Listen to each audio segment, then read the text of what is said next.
Hey y'all, it's Rose. Today we're going to take a look at the Oco2 Home Security Camera by playing my favorite game called Claim versus Performance. To do this, we're going to look at claims made on both Oco's website and on their Indiegogo campaign about this camera, and together we will decide if they are true or not. Claim 1. The camera offers hybrid storage, and it does. You can store footage on an SD card or in the cloud. And we're going to talk about the cloud. Without a subscription, I have access to 10-second event clips going back 48 hours, which is more than the 24 hours they promised. However, on Oco's website, they show this awesome timeline feature right under the giant headline that says, "No monthly fee required."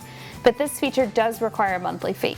Verdict on this one, they stretched the truth a tad, but they did deliver hybrid storage. Claim 2, Full HD.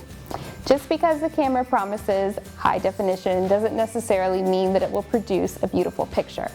So to compare, I've filmed this segment with both the Nest Cam and with Oco2 so you can see the difference in the image quality and decide which one you like better. Claim 3. Oco2 is a learning camera.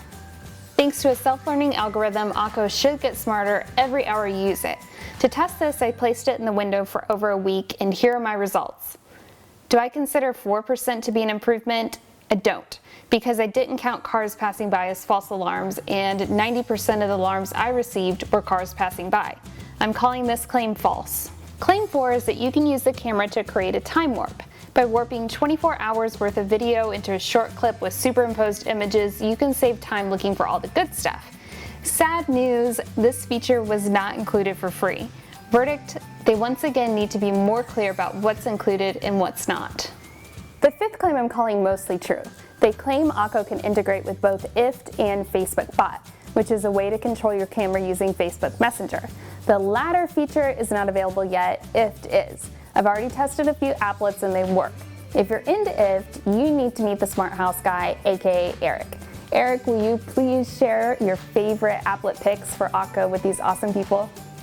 Hey guys, what's going on? My name is Eric Wright, the Smart House Guy, and I'm here to bring you my top picks for the Oco Smart Camera's IFTTT recipes. I think my first pick is going to have to be with the Maker channel. You have any option you want to do with that, because the Oco camera has both triggers and action. Another good pick would be when you come home or when you leave the house to have your camera start recording or stop recording or turn on or turn off. Another great feature is to give the camera the ability to start recording, like when you detect motion in a certain area or whenever another sensor in your house detects something, you can start recording then. Well, that's all I have for IFTTT recipes. I'm going to turn it right back over to Rose. Thank you, sir. Claim 6. Oco promises the ability to define a detection zone. As you can see, setting the zone can be a frustrating experience because of the way the app's laid out. However, once I did get it set, it worked. Verdict, true. Finally, they promise two-way talk, which is a stretch because Oco simply allows you to record a message and then send it to the camera. The result sounds like this. Sample of two-way talk. Sometimes it works okay, sometimes it doesn't. And worse, using the feature made my app crash several times.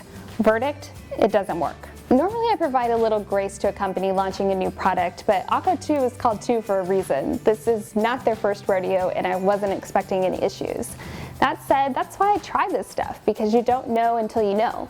Also, thank you to our special guest, Eric. If y'all are interested in checking out more of his smart home content, you can subscribe to his channel.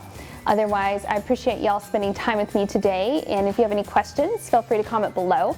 If you want to join me next time, I believe we are going to be taking a look at the Alarm.com smarter thermostat, so stay tuned.